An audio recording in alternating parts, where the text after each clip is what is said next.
need to understand what domestic violence is, because often we can leave with the impression that domestic violence are those who perpetrate violence, so physical violence. We could leave it there, but we wouldn't do domestic violence or family and domestic violence any justice. And it's more than just the hitting. So it can be sexual, and sexual is taking liberty to force your partner into sex, forcing her to do something. I just want to clarify something. I actually am going to be focusing on male behaviour, simply because if you take it globally, and all the violent crimes that happen globally, from what I understand, 90% of that is perpetrated by men. So if you break it down into Australia, it's quite an alarming statistic that men are the main contributor to violence in our community. So it's really important that I'm not singling out that men are this. It's just that it's just a certain population of men perpetrate a lot of violence. Do women commit family and domestic violence? Yeah, it's been reported, but it's not as high as men. I just wanted to clarify that. So going back to the sexual stuff, it's really about forcing someone to do something that they're not comfortable with or don't want to do. It can be psychological damage. The term uses mind games, so constantly making people feel on edge and psychologically abusing them. Forced socialization simply means that just removal from family, removal from friends, not allowed to go out, have to give an account for everything they do outside of the home.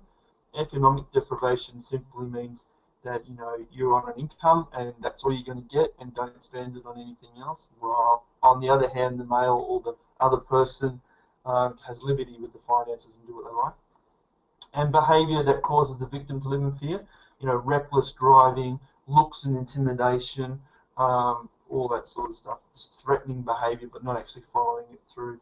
So that even of itself is quite limiting in defining family and domestic violence. But it's a good start, especially for those who are learning about counselling or for those learning about working with people.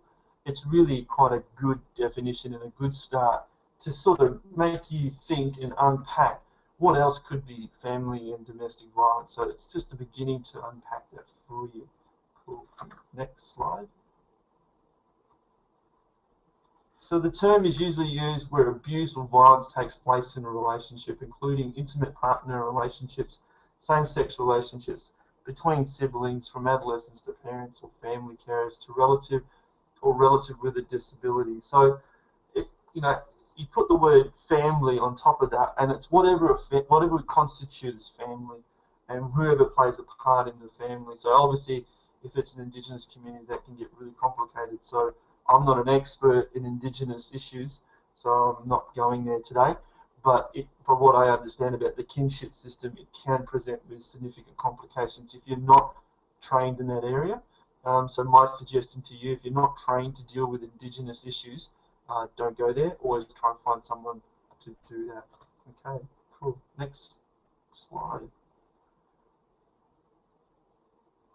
The characteristics of family and domestic violence is the use of violence or other forms of abuse to control someone with whom the perpetrator has an intimate or family relationship. So this is why men sort of become like the main focus, because in the statistics and all the evidence that goes to the courts and everything like that, it's men who tend to perpetrate the violence. And so there's many reasons, but if we make excuses for the violence, saying it's because of my ADHD, or if it's because of this, or it's because of that, then it sort of absorbs the perpetrator of the violence. And so if we've got to be careful that we don't say, well, it's because I've got a short temper, or it's because I've got my alcohol or my drugs, it made me do it. We can't buy into that. It's the attitude, because, for example, if that same person goes to work, would they demonstrate that behaviour in the workplace? 9 times out of 10, it's a big no. I wouldn't do that because I would get sacked.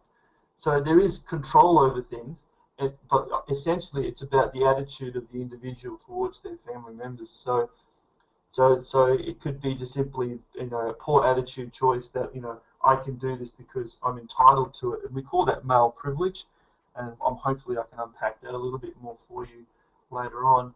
So we're really not looking for excuses for why they do that. Violence is not okay, and it's really the person's attitude towards violence that we need to explore and unpack and everything like that. So hopefully I've sort of made that clear.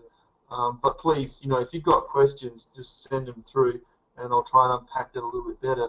But we really want to focus on men who perpetrate violence. We really want to get them to focus on their attitude towards that. And we want to make them reflect and think deeply around how their behavior affects other people. So we really wanted to get in touch with empathy, when I yell and scream because of whatever, how is that affecting my relationships with those close to me?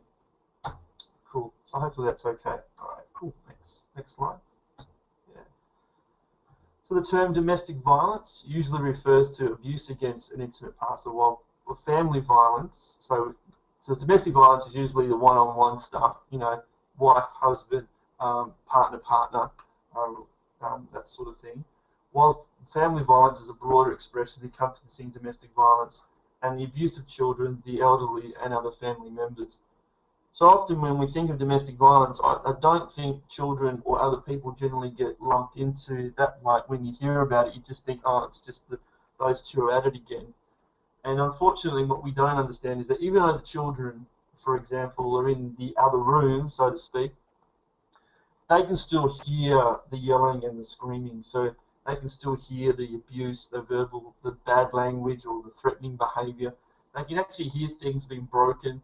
So all that hearing creates a fear for the child, and that would very much affect the development of the child's brain and overall development of learning and all that sort of stuff. Has a what's the word I'm looking for?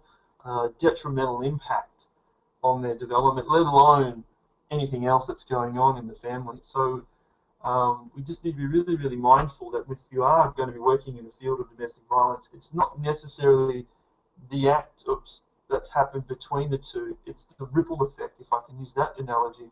It's the ripple effect that happens in the family. So when dad comes home and he's drunk and he beats up mum, that's bad enough as it is, but then there's this ripple effect to the children. They may have seen it, they hear it, and it's that we need to be thinking about as well when we're working with domestic violence.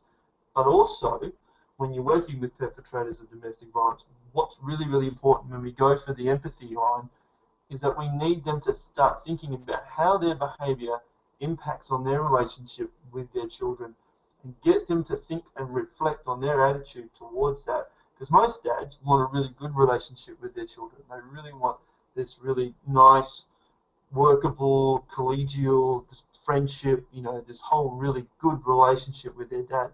And the dad want that with their children. We get that. But they need to understand that when they yell and scream, or that when they come home drunk, or when they're intoxicated with drugs, or when they do these extremely dangerous controlling behaviors, that affects the relationship.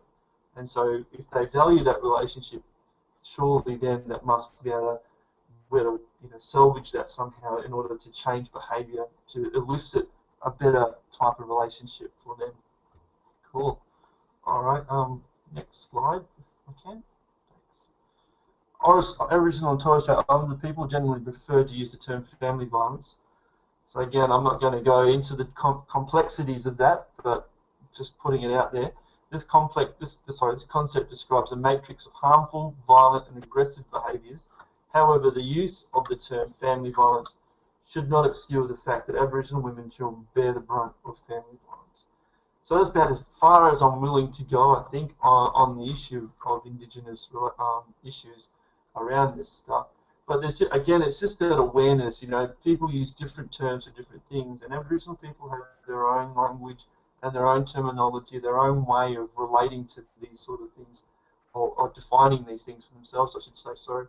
And it's important that we listen to that and we learn from that, because our language, if you're a white Aussie, trained in all the things that we do, we have a certain language and style about us. And Aboriginal people, from what I've experienced and what I understand, have their own way of dealing with things, and we need to understand, respect, and maybe even learn from that as well. Cool. All right, next.